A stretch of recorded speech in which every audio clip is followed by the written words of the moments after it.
నాకెప్పుడు నేను అటువంటి ఆలోచించను. ఏ సినిమా ఇవన్నీ నా వాటికి దూరంగా ఉంటాను నేను. ఇలా నాకు అపారమైన అనుభవం ఉంది.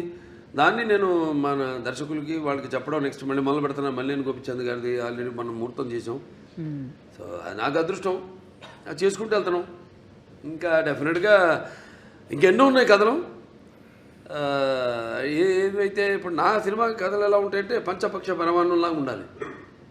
ఏదో కట్టె కొట్టే తెచ్చేలా కాదు, అది ఓకే చేసే వరకు కట్టె కొట్టే తెచ్చే ఆ తర్వాత ఉంటుంది చాటడంతా కథ.